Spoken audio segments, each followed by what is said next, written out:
Electric വാഹനം തന്നെയാണ് ഇത്തവണത്തെ ഭാരത് മൊബിലിറ്റി എക്സ്പോയുടെ ഏറ്റവും ശ്രദ്ധേയകരമായ കാര്യം. തങ്ങളുടെ നിലയിലേക്ക് മാരുതി സുസുക്കി അടക്കമുള്ളവർ തങ്ങളുടെ നിലയിലേക്ക് ഇലക്ട്രിക് വാഹനങ്ങൾ എത്തിച്ചിട്ടുണ്ട്. ഒപ്പം ഒട്ടുമിക്ക കമ്പനികളും ഇലക്ട്രിക് വാഹനങ്ങൾ തന്നെയാണ് ഇത്തവണ ശ്രദ്ധ കേന്ദ്രീകരിച്ചിട്ടുള്ളത്. കാണാം ഭാരത് മൊബിലിറ്റി എക്സ്പോയുടെ കാഴ്ചകളും വിശേഷങ്ങളും.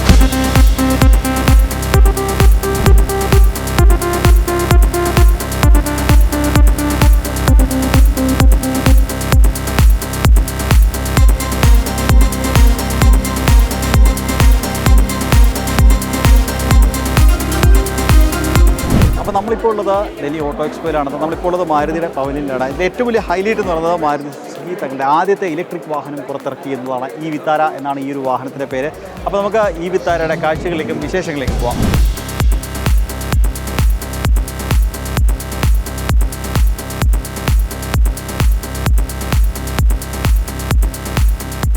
മാരുതിയുടെ പവലിയനിലെ ഏറ്റവും ശ്രദ്ധയാകർഷിച്ച ഒരു വാഹനമാണ്. മാരുതിയുടെ പവലിയനിൽ എന്നല്ല, ഈ ഒരു ഓട്ടോ എക്സ്പോയിൽ തന്നെ ഏറ്റവും ശ്രദ്ധയാകർഷിച്ച വാഹനമാണ് ഇതെന്ന് പറയുന്നത് മാരുതി സുസുക്കിയുടെ ഈ വിത്താര എന്ന് പറയുന്ന ആ ഒരു മോഡലാണ് ഈ കാണുന്നത്.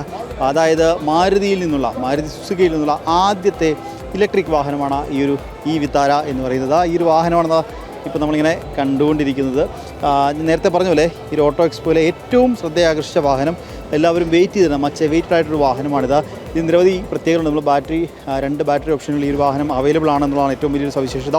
ഒപ്പം തന്നെ റേഞ്ച്, വളരെ വലിയൊരു റേഞ്ച് പറയുന്നുണ്ട്. ഇതിനെല്ലാം ഉപരി ആളുകൾ വെയിറ്റ് ചെയ്തത് മറ്റൊരു കാര്യത്തിനുണ്ട്. കാരണം ഈ ഒരു വാഹനം പുറത്തിറക്കിയിരിക്കുന്നത് മാരുതി സുസുക്കിയാണ്. അതുകൊണ്ട് തന്നെ ഈ ഒരു സർവീസിൻ്റെ കാര്യത്തിലൊക്കെ ആൾക്കാർക്ക് വലിയ പ്രതീക്ഷയുണ്ട്. മറ്റൊരു കാര്യം, ഇലക്ട്രിക്കാണ്. ഇപ്പോൾ കമ്പനി അവകാശപ്പെടുന്നത് 100 ഫെസിലിറ്റികളിൽ, അതായത് അവരുടെ 100 അധികം ഷോറൂമുകളിൽ ഉടനെ തന്നെ ഏറ്റവും അടുത്ത് തന്നെ ഈ ഒരു വാഹനത്തിൻ്റെ, അതായത് ഇലക്ട്രിക് ചാർജിങ് സ്റ്റേഷനുകൾ വരും എന്നുള്ളതാണ്. ഒപ്പം തന്നെ പിന്നീട് 1000 സിറ്റികളിലേക്ക് അത് വ്യാപിപ്പിക്കും എന്നും മാരുതി സുസുക്കി പറയുന്നുണ്ട്. അതുകൊണ്ട് തന്നെ ആളുകൾക്ക് വളരെ വലിയ പ്രതീക്ഷയാണ്. കാരണം ഇലക്ട്രിക് വാഹനം വാങ്ങുന്നവരുടെ ഏറ്റവും വലിയ കൺസേൺസ് ഇതൊക്കെയാണ്. അതായത് റേഞ്ച്, വാഹനത്തിൻ്റെ മെയിൻ്റനൻസ്, അതോടൊപ്പം തന്നെ വാഹനത്തിൻ്റെ ചാർജിങ് സ്റ്റേഷൻ, ഇത് മൂന്നും പരിഹരിക്കും എന്നാണ് ഈ ഒരു വാഹനം പുറത്തിറക്കിക്കൊണ്ട് മാരുതി സുസുക്കി അവകാശപ്പെടുന്നത്. കാരണം ഇതിന് മുന്നിലുള്ള സംവിധാനം തങ്ങൾക്കുണ്ട്. കാരണം ഇന്ത്യയിലെ ഏറ്റവും വലിയ ഷോറൂം ശൃംഖലയുള്ളത് മാരുതി സുസുക്കിക്കാണ്. ഒപ്പം തന്നെ സർവീസ് ഫെസിലിറ്റി ഉള്ളതും മാരുതി സുസുക്കിയാണ് എന്ന് പറയുന്നു. അപ്പം ആ ഒരു ഷോറൂം ശൃംഖല വഴി ചാർജിങ് സ്റ്റേഷൻ പ്രൊവൈഡ് ചെയ്യുക, അതോടൊപ്പം തന്നെ ഈ സർവീസ് സ്റ്റേഷൻ വഴി പരമാവധി സർവീസുകൾ, ഏറ്റവും മികച്ച സർവീസ് തന്നെ ആളുകൾക്ക് കൊടുക്കുക. അതോടൊപ്പം നേരത്തെ പറഞ്ഞതുപോലെ ഈ ഒരു റേഞ്ച് ഇഷ്യൂ 500 എന്നൊരു റേഞ്ചാണ് കമ്പനി അവകാശപ്പെടുന്നത്. ആ ഒരു റേഞ്ചും പരിഹരിക്കുക എന്നുള്ളതാണ്. അങ്ങനെ പ്രധാനപ്പെട്ട ഇലക്ട്രിക് വാഹനത്തെ സംബന്ധിച്ച 3 കൺസേണുകൾ പരിഹരിക്കുക എന്നുള്ളതാണ് മാരുതി ലക്ഷ്യമിടുന്നതെന്നാണ് മാരുതി പറഞ്ഞിട്ടുള്ളത്. ഒപ്പം തന്നെ E4Me എന്ന് പറയുന്നൊരു പ്ലാറ്റ്ഫോം, അങ്ങനെ ആപ്പും കൂടി മാരുതി പുറത്തിറക്കേണ്ടതിൽ ചാർജിങ് സ്റ്റേഷൻ്റെ അടക്കമുള്ള വിവരങ്ങൾ അതിൽ ലഭ്യമാകുന്നുണ്ട്. ഒപ്പം തന്നെ ഇതിൻ്റെ സർവീസ് അടക്കമുള്ള കാര്യങ്ങൾ, അങ്ങനെ ഈ ഒരു ഇലക്ട്രിക് വാഹനവുമായി ബന്ധപ്പെട്ട എല്ലാ കാര്യങ്ങളും ആ E4Me ആപ്പ് വഴി ലഭ്യമാകും എന്നും കമ്പനി അവകാശപ്പെടുന്നുണ്ട്.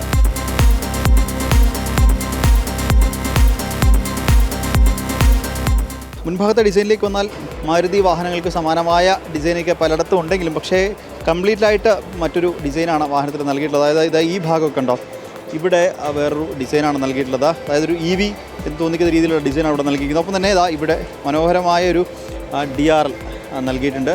ഇതിനുള്ളിലായി ഇവിടെ ഒരു ഹെഡ് ലാമ്പ് നൽകിയിരിക്കുന്നു. ഈ താഴെയായിട്ട് ഇവിടെ ആയിട്ടാണ് വാഹനത്തിന് ഫോഗ് ലാമ്പ് നൽകിയിട്ടുള്ളത്. മനോഹരമായ ഡിസൈനാണുള്ളത് കേട്ടോ. അവിടെയൊക്കെ ആ ഒരു എയർ വെൻറ്റുകളൊക്കെ നൽകിയിട്ടുണ്ട്. എയർ ഡാമൊക്കെ, വലിയ എയർ ഡാമുകളൊക്കെ നൽകിയിട്ടുണ്ട്. ഒപ്പം ഈ വാഹനത്തിൻ്റെ പ്രത്യേകത ഇതിൽ ADAS ഉണ്ട് എന്നുള്ളതാണ്. ADASൻ്റെ റഡാർ ഇവിടെ നൽകിയിട്ടുണ്ട്. ADAS ഫീച്ചർ ഈ ഒരു വാഹനത്തിൽ വരുന്നുണ്ട്. സേഫ്റ്റിക്കും വലിയ പരിഗണന തന്നെ ഈ ഒരു വാഹനത്തിൽ മാരുതി സുസുക്കി ഒരുക്കുന്നുണ്ട്. ഇതും ADASൻ്റെ ഒരു റഡാറാണ്.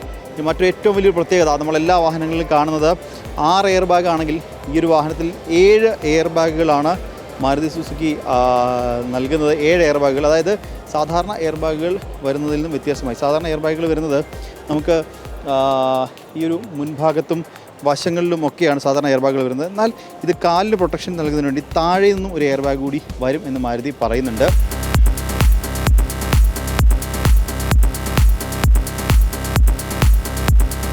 ഇനി വാഹനത്തിൻ്റെ ഉൾഭാഗത്തെ കാര്യത്തിലേക്ക് വന്നു കഴിഞ്ഞാൽ വളരെ പ്രീമിയം ലുക്ക് ആൻഡ് ഫീലാണ് മാരുതി സുസുക്കി വാഹനത്തിൽ നൽകിയിട്ടുള്ളത്. അതിപ്പം ഇവിടേക്ക് വന്നു കഴിഞ്ഞാൽ ഇത് കണ്ടില്ലേ, വാഹനത്തിൻ്റെ ആ ഒരു കൺട്രോൾ നോബുകളും അത്യാവശ്യം വേണ്ട കാര്യങ്ങളെല്ലാം ഇവിടെ നൽകിയിട്ടുണ്ട്. അതിലുപരി ഇവിടെ ഒരു ചാർജർ നൽകിയിട്ടുണ്ട്, വയർലെസ് ചാർജർ നൽകിയിട്ടുണ്ട്. ഒപ്പം തന്നെ ഇവിടെ ഒരു സ്പേസും കൂടി നൽകിയിട്ടുണ്ട് എന്നുള്ളതാണ് ഏറ്റവും ശ്രദ്ധേയകരമായ കാര്യം. അവിടെ തന്നെ ഒരു ചാർജിങ് പോർട്ട് USB ഒക്കെ അവിടെ നൽകിയിട്ടുണ്ട്. അതായത് വേണമെങ്കിൽ നമ്മുടെ മൊബൈൽ അവിടെ വെക്കാം എന്നതാണ്. അതിൻ്റെ അടുത്ത് തന്നെ ഒരു 12 വോൾട്ടിൻ്റെ ചാർജിങ് പോർട്ടും നൽകിയിട്ടുണ്ട്. നമുക്ക് സാധനങ്ങളും മൊബൈലൊക്കെ അവിടെ വെക്കാം എന്നുള്ളതാണ്. അപ്പം എന്താ ഇവിടേക്ക് വന്നാൽ ഇവിടെയും ഒരു സ്റ്റോറേജ് സ്പേസ് നൽകിയിട്ടുണ്ട്. അപ്പം ഡോർ പാഡിലാണ് ഈ ഒരു കൺട്രോൾ ഇതൊക്കെ നൽകിയിട്ടുള്ളത്. പവർ വിൻഡോ അടക്കം കൺട്രോൾ ഇവിടെ നൽകിയിട്ടുണ്ട്. ഇവിടെയാണ് പിൻഭാഗത്തെ ഡോർ ഹാൻഡിൽ നൽകിയിട്ടുള്ളത്. ഇതാ തുറന്ന പിന്നിലേക്ക് കയറിയാൽ വളരെ വിശാലം നല്ല ലെഗ് സ്പേസൊക്കെ വാഹനത്തിന് നൽകിയിട്ടുണ്ട്. പിൻഭാഗത്തും AC വെൻറ്റുകൾ ഇതാ പിൻഭാഗത്തും നൽകിയിട്ടുണ്ട്. അങ്ങനെ പിൻഭാഗവും വളരെ മനോഹരമായ ഡിസൈൻ തന്നെയാണുള്ളത്. എടുത്തു പറഞ്ഞൊരു കാര്യം ഈ ഒരു അലോയ്സാണ്. വളരെ മനോഹരമായ ഒരു ഡിസൈനാണ് ഈ അലോയ്സ് വീലിന് നൽകിയിട്ടുള്ളത്. അപ്പോൾ 18 ഇഞ്ചിൻ്റെ ടയറുകളും ഈ ഒരു വാഹനത്തിന് നൽകിയിട്ടുണ്ട്. ഇനി പിൻഭാഗത്തേക്ക് വരുമ്പോൾ എന്തായിട്ടില്ലേ മാരുതി വാഹനങ്ങളുടെ സമാനമായ അതുമായി സാമ്യം തോന്നുന്ന ആ ഒരു പിൻഭാഗത്തെ ഡിസൈനാണ് നൽകിയിട്ടുള്ളത്. നമുക്കിപ്പോൾ ഒരു ടെയിൽ ലാമ്പ് ഒപ്പം തന്നെ ഇതായതില്ലേ ഈ ഒരു ഡിസൈനൊക്കെ മാരുതി വാഹനങ്ങൾ ഗ്രാൻഡ് വിത്താരയിലൊക്കെ കണ്ടുവരുന്നതിന് സമാനമായ ഡിസൈനാണ് ഈ ഒരു വാഹനത്തിൽ നൽകിയിട്ടുള്ളത്. പിൻഭാഗത്ത് ഈ വിത്താരയുടെ ഒരു ബാഡ്ജിങ്ങും നൽകിയിട്ടുണ്ട്. വളരെ വലിയൊരു ബൂട്ട് സ്പേസ് നൽകിയിട്ടുണ്ട്. അതും 60/40 കൺവേർട്ട് ചെയ്യാൻ കഴിയുന്ന രീതിയിലാണ് നൽകിയിട്ടുള്ളത്. അപ്പോൾ അങ്ങനെ ബൂട്ട് സ്പേസ് ഉപയോഗിക്കാം. അങ്ങനെ വളരെ മനോഹരം എന്ന് പറയാൻ സാധിക്കുന്നൊരു വാഹനം. പിന്നെ മുകളിലേക്ക് വരികയാണെങ്കിൽ ഇവിടെ ഒരു ഷാർപ്പിൻ ആൻറ്റിനെയും ഇവിടെ നൽകിയിട്ടുണ്ട്. ഇപ്പോൾ നമ്മളിങ്ങനെ വാഹനത്തെ അടുത്തെറിഞ്ഞപ്പോൾ എല്ലാവരും ചോദിക്കുന്ന കാര്യം ഇതിൻ്റെ ചാർജിങ് പോർട്ട് എവിടെയാണ് എന്നുള്ളതാണ്. ചാർജിങ് പോർട്ട് എവിടെയാണെന്ന് ചോദിച്ചാൽ അത് ഇവിടെ ആയിട്ടാണ് വരിക. അതായത് നമ്മളുടെ ഒരു വാഹനത്തിൻ്റെ ഇവിടെ, അതായത് വാഹനത്തിൻ്റെ ഇടതുവശത്ത് ആ ഒരു ടയറിന് മുകളിലായിട്ടാണ് ആ ഒരു ചാർജിങ് പോർട്ട് വരുന്നത്. ഇവിടെ ആയിട്ടാണ്.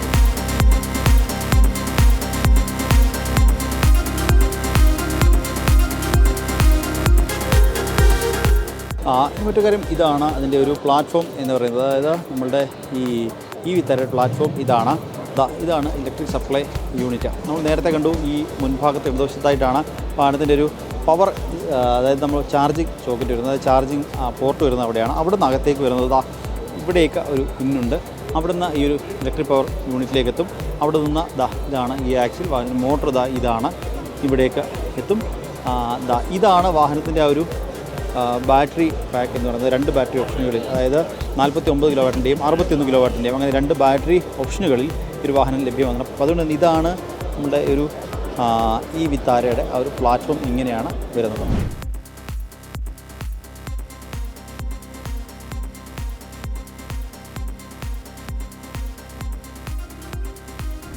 അപ്പോൾ ഈ ഒരു വാഹനം ഉടൻ തന്നെ ഇന്ത്യൻ വിപണിയിലേക്ക് എത്തും എന്നാണ് മാരുതി പറയുന്നത്. മറ്റു പ്രത്യേകത ഈ ഒരു വാഹനം ഇന്ത്യയിൽ, അതായത് മേക്ക് ഇൻ ഇന്ത്യ കോൺസെപ്റ്റ് ഉപയോഗിച്ച് ഇന്ത്യയിൽ നിർമ്മിച്ച വാഹനമായതുകൊണ്ട് തന്നെ ജപ്പാൻ അടക്കമുള്ള രാജ്യങ്ങളിലേക്ക് ഇന്ത്യയിൽ നിന്നാണ് ഈ ഒരു വാഹനം കയറ്റുമതി ചെയ്യുന്നത് എന്നുള്ള ഏറ്റവും ശ്രദ്ധേയകരമായ കാര്യമാണ്. അപ്പോൾ എന്തായാലും വാഹനം വില പ്രഖ്യാപിച്ചിട്ടില്ല, ഉടൻ തന്നെ ഇന്ത്യൻ വിപണിയിലേക്ക് എത്തുന്നുണ്ടാവും. ഇന്ത്യയിൽ ഏറ്റവും അധികം വിൽക്കപ്പെടുന്ന സ്കൂട്ടറായ ഹോണ്ട ആക്റ്റീവ തങ്ങളുടെ ഇലക്ട്രിക് പതിപ്പ് ഇന്ത്യൻ വിപണിയിലേക്ക് അവതരിപ്പിച്ചിട്ടുണ്ടെന്നുള്ളതാണ് ഏറ്റവും ശ്രദ്ധേയകരമായ കാര്യം. ആക്റ്റീവയുടെ എന്ന് പറയുന്ന മോഡൽ, അതോടൊപ്പം തന്നെ ഹോണ്ട തന്നെ QC1 എന്ന് പറയുന്നൊരു ഇലക്ട്രിക് മോഡൽ കൂടി അവരുടെ നിരയിലേക്ക് എന്തായാലും ഇപ്പോൾ അവതരിപ്പിച്ചിട്ടുണ്ട്.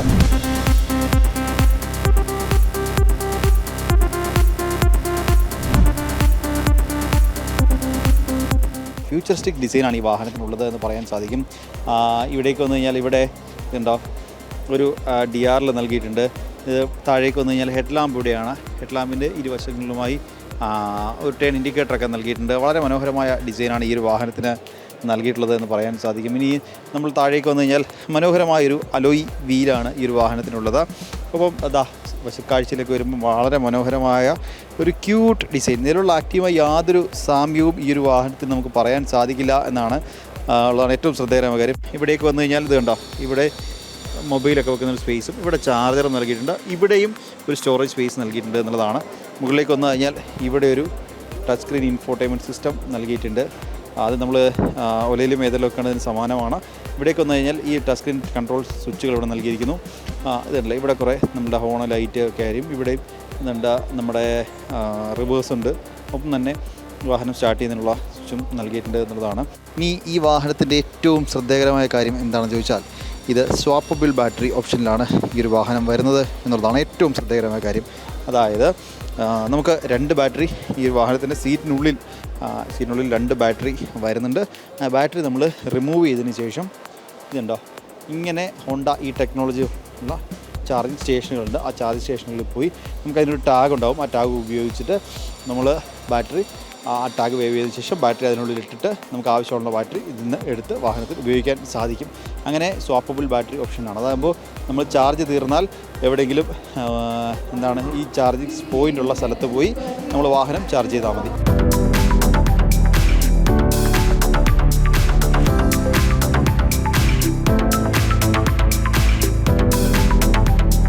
ഈ ഒരു വാഹനത്തിൽ റേഞ്ച് എന്ന് പറയുന്നത് ആക്റ്റീവ ഈയുടെ റേഞ്ച് എന്ന് പറയുന്നത് 102 കിലോമീറ്ററാണ്. 2 ഓപ്ഷനിൽ വരുന്നുണ്ട് കേട്ടോ. ഹോണ്ട റോഡ്സിംഗ് ഡുവോയും ആക്റ്റീവ ഇ. അങ്ങനെ ആക്റ്റീവ ഇയിൽ തന്നെ നോർമലും റോഡ്സിംഗ് ഡുവോ എന്ന് പറയുന്നൊരു വേരിയൻറ്റും അങ്ങനെ 2 വേരിയൻറ്റിൽ വരുന്നുണ്ട്.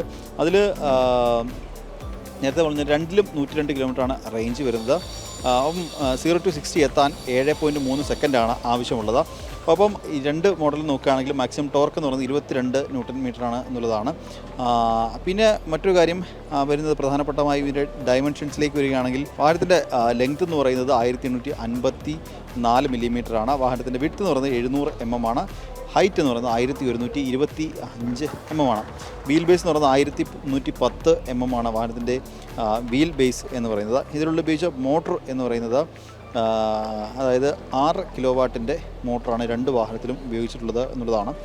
പിന്നീട് ഈ ഡാഷ്ബോർഡിലേക്ക് വരികയാണെങ്കിൽ ഡാഷ്ബോർഡിൽ ഉപയോഗിച്ചിരിക്കുന്നത് നമ്മൾ നേരത്തെ പറഞ്ഞ ഇൻഫോർടൈൻമെൻറ്റ് സിസ്റ്റം. ഇൻഫോർടൈൻമെൻറ്റ് സിസ്റ്റത്തിൽ ഉപയോഗിച്ചിരിക്കുന്നത് ക്വാഡ് കോർ 1690 mAh പ്രോസസ്സറാണ് കോർട്ടെക്സിൻ്റെ.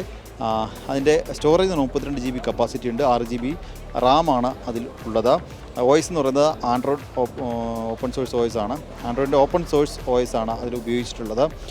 ഇതിൻ്റെ സൈസ് എന്ന് പറയുന്നത് 17.78 സെൻറ്റിമീറ്ററാണ് ഇതിൻ്റെ സൈസ് വരുന്നത്.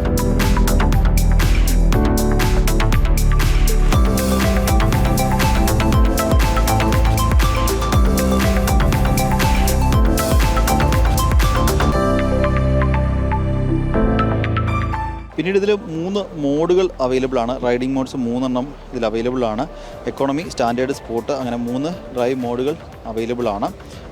ഇതിൽ ഒരു മോഡൽ മാത്രമാണ് ഈ ഒരു റിവേഴ്സ് മോഡുള്ളത്. അതായത് നേരത്തെ പറഞ്ഞ 2 എണ്ണത്തിൽ ഒരു റിവേഴ്സ് വരുന്നത് 2 മോഡലുകളിൽ 2 വേരിയൻറ്റുകളിൽ ഹോണ്ട റോഡ്സിംഗ് ഡ്യുവോ ഉള്ളതിൽ മാത്രമാണ്. ഇത് 2ലും റിവേഴ്സ് വരുന്നുണ്ട്. അപ്പം കണക്ടിവിറ്റി ആപ്പ് ഹോണ്ട റോഡ്സിംഗ് ഡ്യുവോ ഉള്ളത് ആക്റ്റീവ ഈ റോഡ്സിംഗ് ഡ്യുവോ എന്ന് പറയുന്ന വേരിയൻറ്റിലാണ്. മറ്റേ ആക്റ്റീവ ഈ സാധാ വേരിയൻറ്റിൽ അത് വരുന്നില്ല.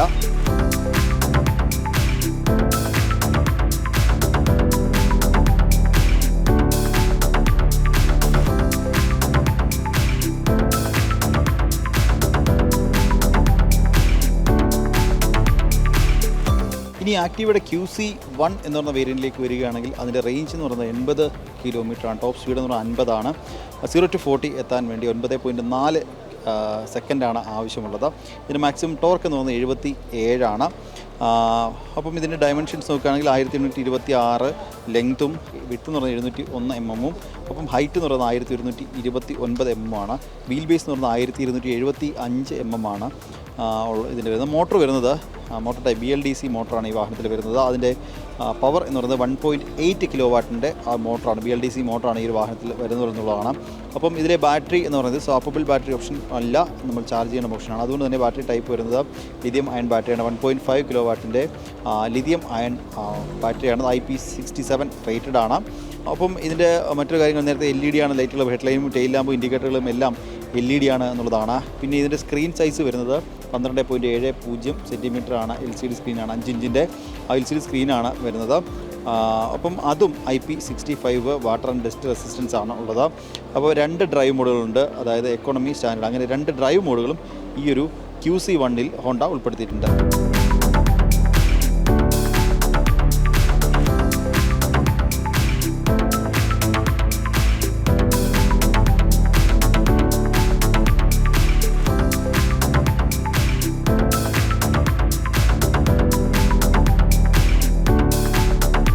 അപ്പോൾ എന്തായാലും നമ്മുടെ കൂടെ ഇപ്പോൾ ഉള്ളത് റിവർ ഇൻഡി എന്ന വാഹനമാണ്. ഇലക്ട്രിക് സ്കൂട്ടറാണ്. നമ്മൾ നേരത്തെ ഈ ഒരു വാഹനം ജനം ടി വിയിൽ പരിചയപ്പെടുത്തിയിട്ടുണ്ട്. അതായത് പ്രേമലു സ്കൂട്ടറാണ് ഈ ഒരു വാഹനം. അപ്പോൾ ഈ ഒരു വാഹനം ഇപ്പോൾ നമ്മൾ ഓട്ടോ എക്സ്പെർ കണ്ടപ്പോൾ നിങ്ങൾ ഒന്നുകൂടെ കാണിക്കണം എന്ന് തോന്നി. അപ്പോൾ അതാണ് ഈ ഒരു വാഹനം എടുത്ത് ഒന്ന് പരിചയപ്പെടുത്താം എന്ന് തോന്നി. ഇതിനെ കുറച്ച് അക്സസറീസൊക്കെ അധികമായി വന്നിട്ടുണ്ട് എന്നുള്ളതാണ് ഏറ്റവും ശ്രദ്ധേയകരമായ കാര്യം. അപ്പോൾ എന്തായാലും നമുക്കൊന്ന് റിവർ ഇൻഡിയയുടെ വിശേഷങ്ങൾ നോക്കാം.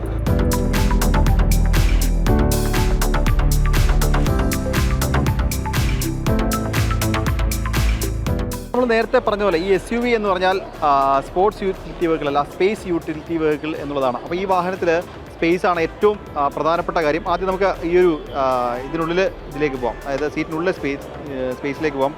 വളരെ വലിയൊരു സ്പേസ് തന്നെയാണ് ഇതിനുള്ളിലായിട്ടുള്ളത്. 43 ലിറ്റർ, അതായത് 43 ലിറ്ററാണ് ഈ ഒരു സീറ്റിനുള്ളിലെ ഈ ഒരു സ്റ്റോറേജ് കപ്പാസിറ്റി എന്ന് പറയുന്നത്. വളരെ വലിയൊരു സ്പേസാണ്. ഇതിനുള്ളിൽ ചാർജർ വെച്ചാൽ തന്നെ പിന്നെയും നമുക്ക് ഇഷ്ടം പോലെ സ്ഥലം ഇതിനുള്ളിലുണ്ട് എന്നുള്ളതാണ് ഏറ്റവും ശ്രദ്ധേയകരമായ. അതാണ് ഒരു സ്റ്റോറേജ് സ്പേസ്. ഇനി നമുക്ക് മറ്റൊരു സ്റ്റോറേജ് സ്പേസിലേക്ക് പോകാം. അത് ഇവിടെയാണ്. ഒരു ഗ്ലോ ബോക്സ് ഇവിടെ നൽകിയിട്ടുണ്ട്. ഇതിലും അത്യാവശ്യം സ്പേസ് ഉണ്ട്, നമുക്ക് സാധനങ്ങളൊക്കെ വെക്കാൻ കഴിയും. മറ്റൊരു പ്രത്യേകത, ഇവിടെ ഒരു USB ചാർജിങ് പോർട്ട് നൽകിയിട്ടുണ്ട്. നമുക്ക് മൊബൈൽ ഇതിനുള്ളിൽ ചാർജ് ചെയ്ത് വെക്കാൻ സാധിക്കും. ഒപ്പം തന്നെ ഇതിനുള്ളിലേക്ക് വെക്കാൻ കഴിയുന്ന ഒരു ആക്സസറീസും റിവർ പുറത്തിറക്കിയിട്ടുണ്ട്. ഒരു ഓർഗനൈസർ ഇതിനുള്ളിലേക്ക് വെക്കാൻ വേണ്ടിയിട്ട് പുറത്തിറക്കിയിട്ടുണ്ട്. അപ്പോൾ ഇതാണ് ഇതിനുള്ളിലെ കാര്യം. ഇനി ഇതിനുള്ളിൽ മറ്റൊരു ഫീച്ചർ കൂടിയുണ്ട്. നമ്മൾ ഈ ചാർജിങ് പോർട്ട് തുറക്കുന്നത് ഇതിനുള്ളിൽ നിന്നുകൊണ്ടാണ്. ഇവിടെ നിന്ന് വലിച്ചാൽ നമ്മുടെ ചാർജിങ് പോർട്ട് തുറന്നു വരും. ഇവിടെയാണ് ഈ ഒരു വാഹനം ചാർജ് ചെയ്യുന്നത്. അതാണ് പറഞ്ഞ പോലെ സ്റ്റോറേജ് സ്പേസ്. ഒപ്പം തന്നെ ഇതിന് കുറേ അധികം ആക്സസറീസ് വരുന്നുണ്ട്. ഇതിൻ്റെ മറ്റൊരു പ്രധാനപ്പെട്ട സവിശേഷത ഞാൻ കണ്ടത്, ഇതിൻ്റെ മുൻഭാഗത്തിരിക്കുന്ന ആളിനും ഈ ഒരു ഫുഡ് റെസ്റ്റ് ഉണ്ട് എന്നുള്ളതാണ് ഏറ്റവും വലിയ സവിശേഷത. അതായത് വളരെ സുഖമായിട്ട് കയറിയിരുന്ന് യാത്ര ചെയ്യാൻ കഴിയുന്ന രീതിയിലാണ് ഇത് ക്രമീകരിച്ചിട്ടുള്ളത്. അതായത് ഫുഡ് റെസ്റ്റ് ഉള്ളത് കൊണ്ട് തന്നെ കണ്ടില്ലേ, നമുക്കൊരു ബൈക്കിലിരുന്ന് പോകുന്ന രീതിയിൽ ഇത് ഉപയോഗിക്കാൻ സാധിക്കും. ഒപ്പം തന്നെ ഇവിടെ സാധനങ്ങളൊക്കെ വെച്ചാൽ തന്നെ, നമ്മളിങ്ങനെയുള്ള വാഹനം വാങ്ങുമ്പോൾ അതിൻ്റെ പ്രധാനപ്പെട്ട ഉദ്ദേശം ഇവിടെ സാധനങ്ങളൊക്കെ വെച്ചുകൊണ്ട് പോകാം എന്നുള്ളതാണ്. അപ്പോൾ ഇവിടെ സാധനങ്ങൾ വെച്ചാലും നമുക്ക് ഇവിടെ ഈ ഫുഡ് റെസ്റ്റിൽ വെച്ചുകൊണ്ട് കാല് ചവിട്ടി അല്ല ഇങ്ങനെ നമുക്ക് ബൈക്കിൽ പോകുന്ന അതേ ഫീലിൽ ഡ്രൈവ് ചെയ്ത് പോകാൻ സാധിക്കും എന്നുള്ളൊരു വലിയ പ്രത്യേകത തന്നെയാണ്.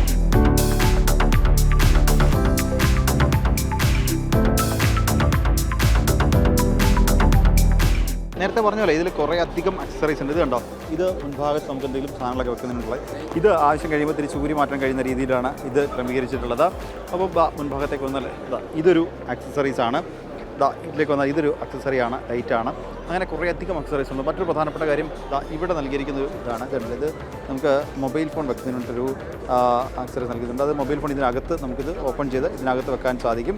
ഇത് ടച്ച് സെൻസിറ്റീവാണ്. ഇതിൻ്റെ മുകളിലെ ആ ഒരു ഗ്ലാസ് നൽകിയിട്ടുള്ളത്. അതുകൊണ്ട് തന്നെ അങ്ങനെ മൊബൈൽ ഫോൺ വെക്കാൻ പറ്റും. ഇവിടെ മൊബൈൽ വെക്കുന്ന സമയത്ത് ഇങ്ങനെ വെച്ചിട്ട് ഇതിന് താഴെയായിട്ട് മറ്റൊരു USB ചാർജിങ് പോർട്ട് നൽകിയിട്ടുണ്ട്. USB കുത്തി നമുക്ക് ഫോൺ ചാർജ് ചെയ്യാൻ സാധിക്കും. ഇതാണ് ഞാൻ നേരത്തെ പറഞ്ഞ ആ ഒരു ഓർഗനൈസർ. ഇതാണ് കണ്ടില്ലേ, ഇവിടെ അത്യാവശ്യം സാധനങ്ങൾ മൊബൈൽ വെക്കാം, മറ്റെന്തെങ്കിലും കാര്യങ്ങളൊക്കെ വെക്കാം. ഇവിടെ നമുക്കൊരു ചെറിയ ബോട്ടിൽ വെക്കാം. അങ്ങനെ അത്യാവശ്യം വെക്കാൻ ഒരു ഓർഗനൈസറാണിത്.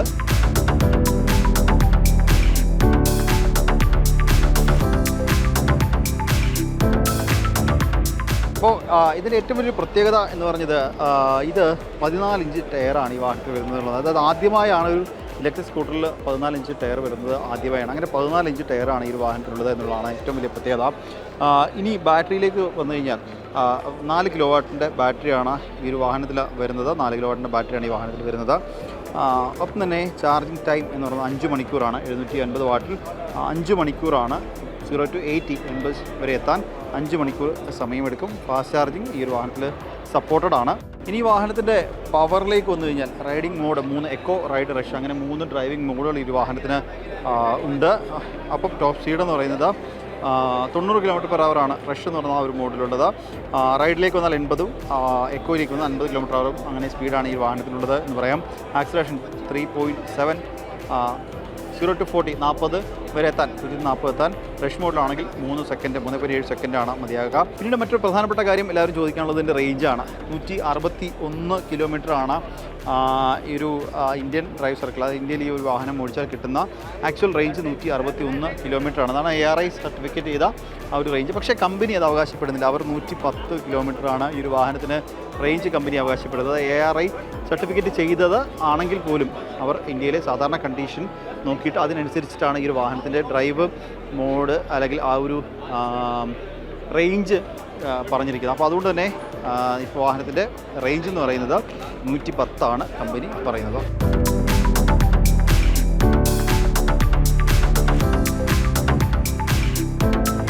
അപ്പോൾ എന്തായാലും റിവർ ഇന്ത്യയുടെ വിശേഷങ്ങൾ നമ്മൾ ഇതുവരെ കണ്ടത്. ഇതിൻ്റെ വില വരുന്നത് കേരളത്തിലെ ഈ ഒരു വാഹനത്തിൻ്റെ ഓൺ റോഡ് പ്രൈസ് ഏകദേശം ഒരു 1 ലക്ഷം രൂപയാണ്. കുറച്ച് അക്സറീസ് ഒക്കെ ഉണ്ട്. അക്സറീസ് ആഡ് ചെയ്യുമ്പോൾ ഏകദേശം 1.75-ന് അടുത്താണ് ഈ ഒരു വാഹനത്തിന് വില വരുന്നത്.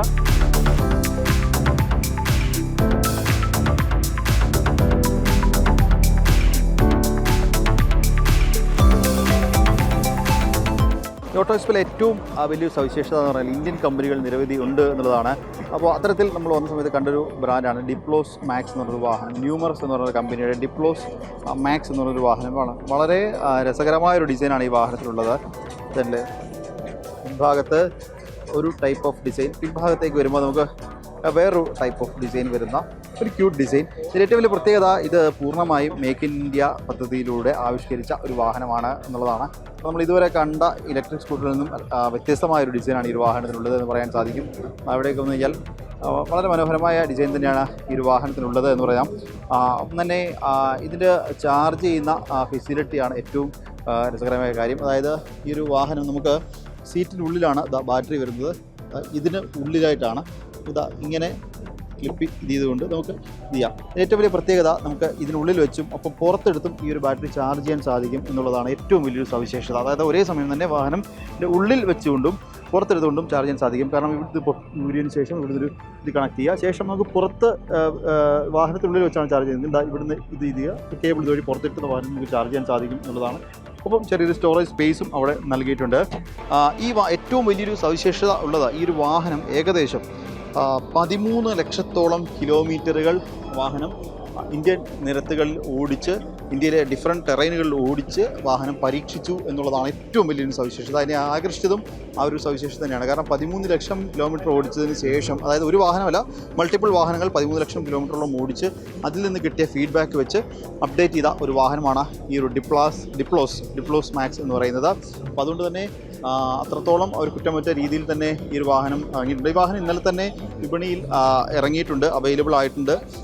വാഹനത്തിൻ്റെ വില ഏകദേശം ഒരു 89 മുതൽ ഒരു 1 ലക്ഷം, ഏകദേശം 1 ലക്ഷമൊക്കെയാണ് വില വരുന്നത്. എന്തായാലും വളരെ മനോഹരമായൊരു വാഹനം തന്നെയാണ് ഇത് എന്ന് പറയാൻ സാധിക്കും. ഇവർക്ക് തന്നെ മറ്റൊരു മോഡലും കൂടി ഉണ്ട്. ന്യൂമറസ് 01 പ്രൊജക്റ്റ് എന്നാണ് ഇതിൻ്റെ പേര്. ഇതിപ്പോൾ പ്രൊഡക്ഷൻ വേരിയൻ്റ് ആയിട്ടില്ല, ഇത് ജസ്റ്റ് ഒരു മോഡൽ മാത്രമാണ്. ഉടൻ തന്നെ ഇതിൻ്റെ അപ്ഡേറ്റ് വരും എന്ന് അവർ അറിയിച്ചിട്ടുണ്ട്. ഒപ്പം തന്നെ നമ്മൾ ഈ കണ്ട ഈ ഒരു ഡിപ്ലോസിൻ്റെയും പുതിയ വേരിയൻറ്റ് ഉടൻ തന്നെ ഇറക്കും. അതായത് 3-4 മാസത്തിനുള്ളിൽ പുതിയ അപ്ഡേറ്റഡ് വേരിയൻ്റ് ഇറക്കും എന്ന് കമ്പനി പറയുന്നുണ്ട്.